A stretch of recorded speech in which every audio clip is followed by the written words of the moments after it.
Finally, the I-Pace is here. Now, I thought it was at 70% or something, but it's like, well, I have to check now the state of charge. So this is going to be the first time I drive it, I-Pace. And you know, my first impression when I sat into this car is that it feels very cramped. I mean, just look back here, it's like, okay, there was 3 guys traveling together here, and well, I've seen, you guys have seen it before. What you want to see is how easy to drive it. So, the last time when I saw the I-Pace, it was just running some kind of demo program, whatever. Now this is what it looks like. So let's test. Okay, what? No, whatever. No, let's go home. Okay, so what we're gonna do first is navigation. All right, account, whatever. No. We want to go to. I don't know how to use this. I haven't read the manual, so I'm trying to figure out how we're gonna navigate. Let me see. This one. No, what? Huh? How do you use this thing? I want to navigate to an address. What? Do you have to log in? I don't want to log in. Yes, navigation. Maybe I have to cancel it. Here. No. Okay, so right now I don't even know how to use the navigation. What is this? Oh, okay. That wasn't too obvious. Okay. If we try Shell Koppang. What is that sound? No! Turn off that sound. Shell. Let's try that one. Shell Koppang. Oh, it found it. Well, we're not going to Shell Koppang. Oh, I forgot. Let's go back. Here. Back. Right, we're gonna go to Shell Alvdal. Oh, that sound. I have to turn off that sound. And it's very annoying. Shell Alvdal. I think you don't have to, like, enter the whole... Oh, nice. Okay, we're gonna go to that one. It should be 78 kilometers from here. 74. Okay, close enough. Start. Alright, that is approved. The navigation here is good. It's not like you have to input town, street, number, whatever. So that's good shit. Alright, now we have to try to home. Okay, I think you have to do this. Alright, we have to change. This is the first time I click around here. We have to, that's it. I want to change settings for the language. Okay, how the heck do we do that?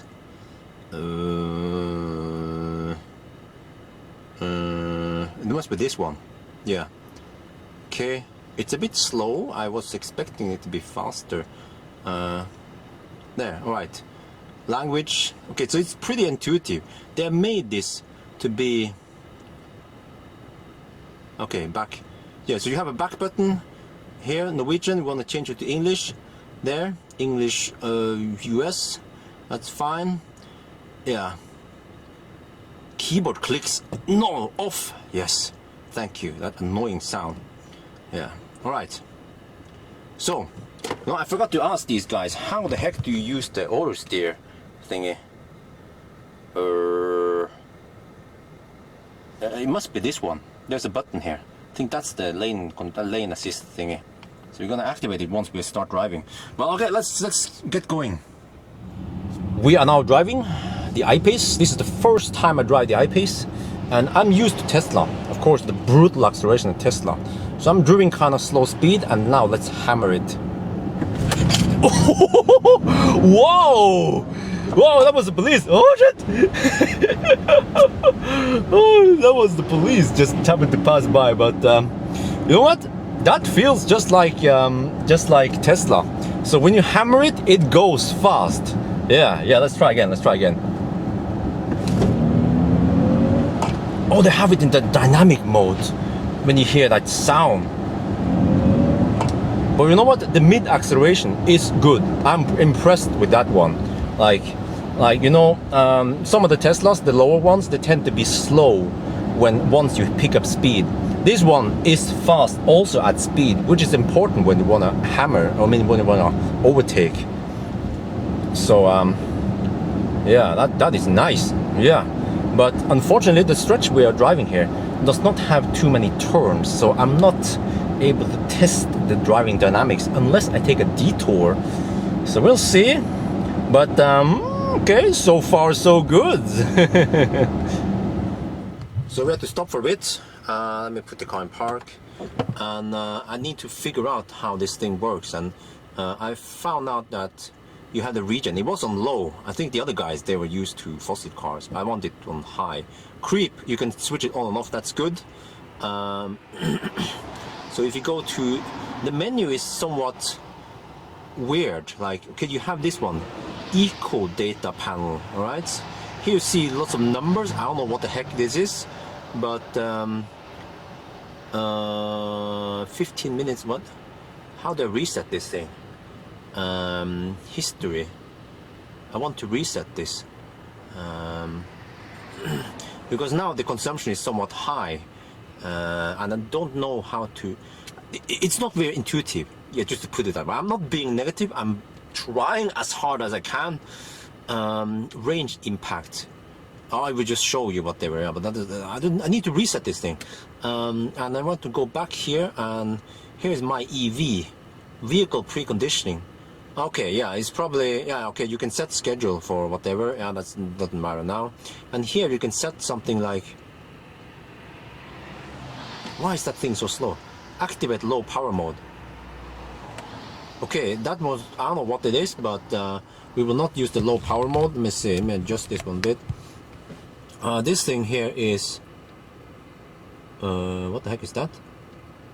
Off, on. It doesn't say what it is.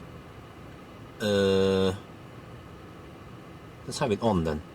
And then this one is the regen, and you can also set it here. Oh, that's creep. Oh, okay, the creep is there and off. Okay, I want high regen, off. Okay, that's good. And what else do we have here? Navigation, all right. Phone, all right. Ökodata client. Why is this one in Norwegian? I set it to be English, didn't I? This is really like, why is this one in Norwegian?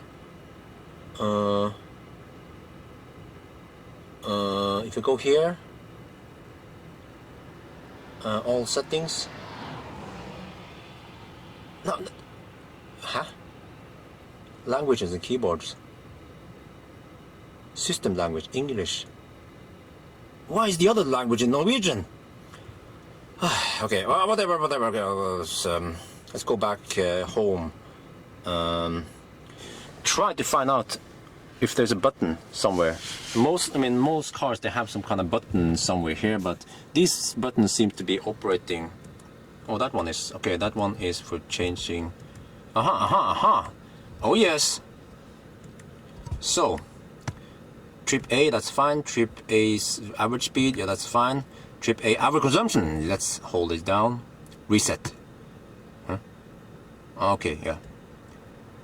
Reset, trip, there. Oh yes, let's go. The next test is noise test. So now we are cruising at 88, 89 kilometers per hour. We have a disadvantage because the road is wet, so we have slightly more noise from that one. But okay, let's see. Fair enough. We're gonna see this one.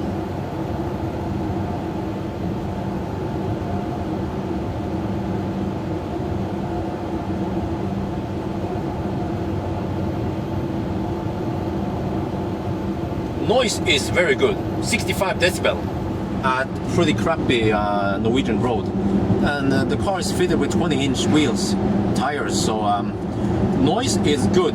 How good is it compared to Tesla? We have to see. We have to do I have to do a proper comparison once I get to test this car again in September, but so far my impression is that the noise levels are very good. And as for interior quality, well, you guys have seen it before. It's very nice, but personally I think it's very cramped, especially in here. You know, usually I put the bag there. I have the bag for camera and some other stuff, and it feels very cramped to put the bag there for some reason. And of course you can put the seat, you can push the seat forward or backwards, but then the guys in the back will have less space. So The I-Pace is a very compact car, let's put it that way. And as for using this, as for using this one, the touchscreen, it's not my favorite. It feels a bit slow and laggish. Hopefully the software update will fix that, but it's not as snappy as it should be. So yeah, so now we're just gonna enjoy the ride, and what the heck? Consumption now is 275. Are you serious, man? 275. I'm not driving that fast even, because we're not on the motorway. You know, we're doing Norwegian highway speeds here. This is the speed the trucks drive at. Yeah, trucks drive at 88 kilometers per hour. Alright, so you know what, I don't have too many curves to do this like on, but I get the impression after running over some bumps here that the car kind of like bounces very softly, gently over the bumps. It chews away the bumps in a very like comfortable way, but it doesn't feel as sporty as the Model S. But again, like, I need more time with this car to get the right impression. But the steering is super sharp. Like, if I just turn the steering wheel, it goes like crazy. Like, I never felt that in a Tesla before, you know. Tesla is like not as sharp as this one. I have to test it again, of course, in the Model S, because I kind of like, I get used to the S. I mean, sorry, I get used to the X, you know. Like, in terms of sportiness, we'll have to test it. You see, that's the problem. We only get to borrow this car for one leg for about an hour, and that is not enough for me to get the right like impression, especially because we are on this very gentle road. It's not twisty at all. I need lots of turns and challenging terrain to test it on. But yeah, you see, like, every time I go over the bumps here, it just bounces a bit in a good way. Yeah, in a good way, not in a bad way. It's not going to make you sick. But yeah, like I mentioned, it's not as hard as a Model S. But what other cars can we compare it to? Fossil cars? I don't really compare. I don't test fossil cars, so I have to compare with EVs, and the closest one is a Tesla. Yeah, price-wise and size-wise. Alright, I found some buttons. So we have buttons here for different modes, right? So let's see. See here. Okay. So eco mode, we have rain, ice, snow mode. Wow. Okay, that's cool. And then comfort mode, and then dynamic. Let's go for dynamic. Now we're supposed to have the fake sound. All right, let's hammer it.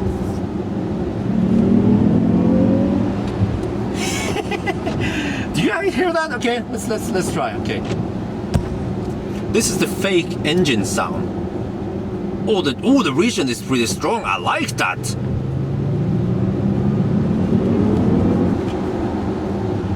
Yeah, that is strong region. I like it. Yes. Oh yeah, I like the region. Oh yeah.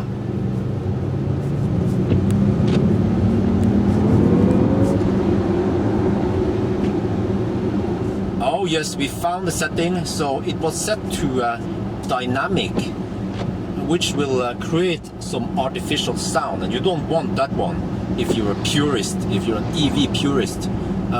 This one, the middle here, will give you some fake sound, whereas the calm setting is what most people want it to be, which is no artificial sound. So if we just slow down a bit now, we have wet road, that's fine because this one is all-wheel drive, and then we hammer it.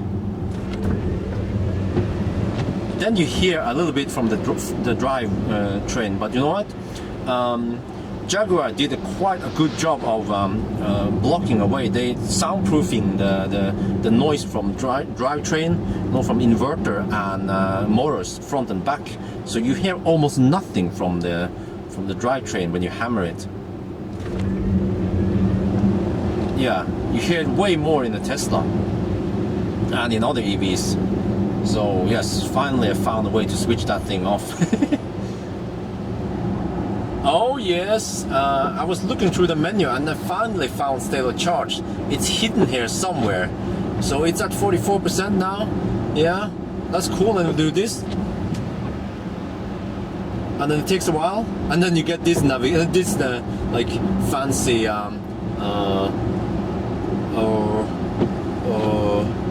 is it rendering?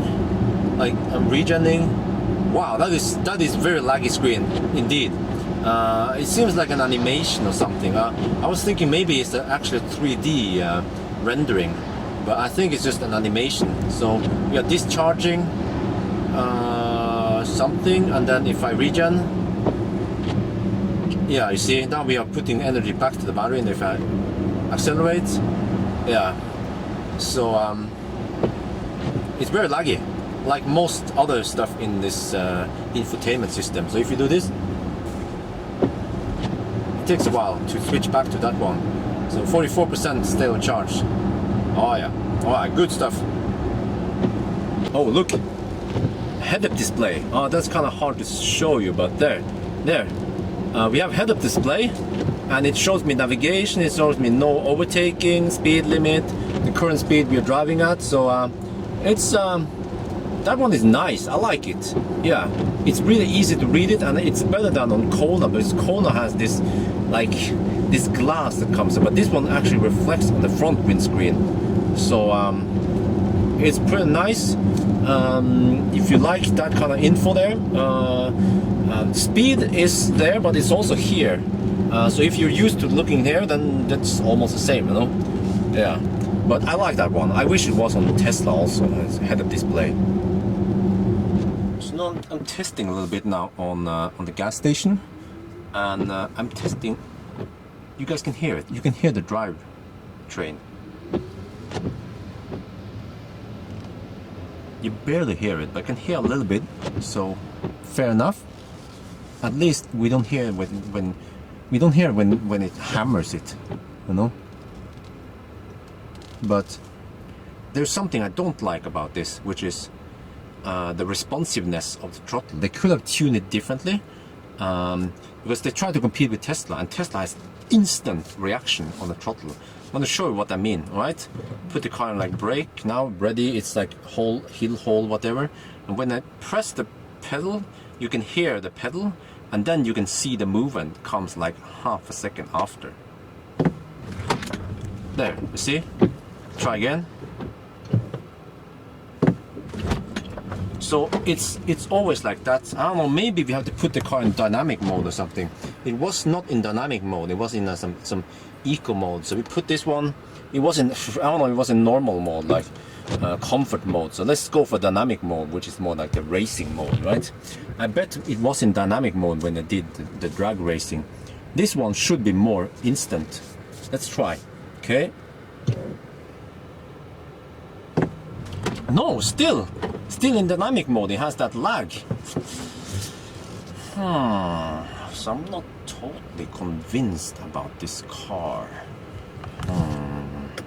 It's like, okay, I mean, some of you guys who are Jaguar lovers and Tesla haters, you will say that, are you trying to find faults with the car? But I'm not intentionally trying to find faults with it. I just happened to notice it when I was driving, like I was pressing the pedal, and then it's like, ooh, it leaped on me. All right, we're going to test audio.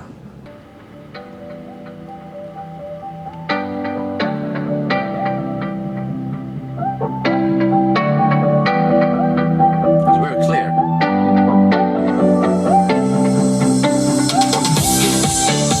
Oh, nice.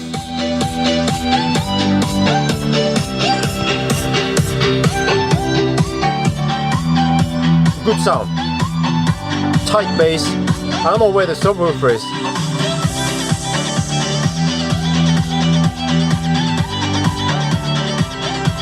That is good sound.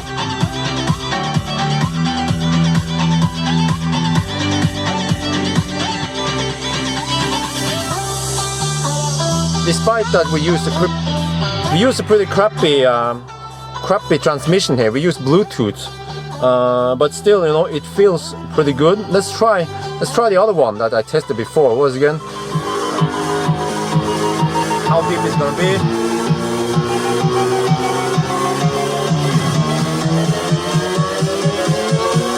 Okay.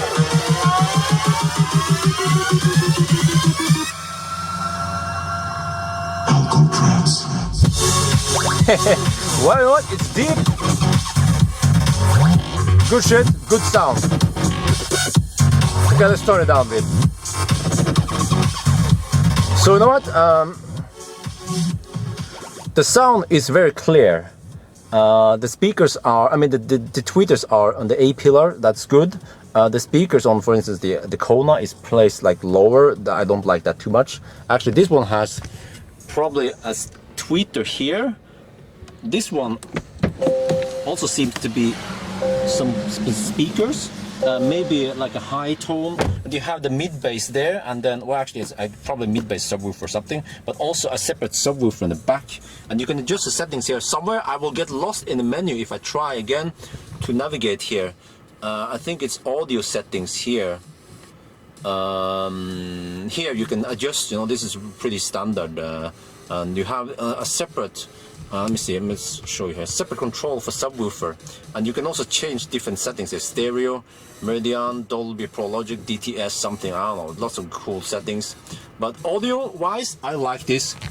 Yeah, I like the placement of the speakers. It's the same for Tesla. They also put the speakers around there, and also just like Tesla, it's pretty like it has good resolution in the sound, and also deep bass. That's what most people like. Yeah, the deep bass and high resolution. So approved. Right, you know what? ENV200 is back here, and I have to admit, I've been missing it. Yes, yeah, the good old ENV200. Oh yes. So we will swap all the equipment back again, and I will drive the ENV200 from now on.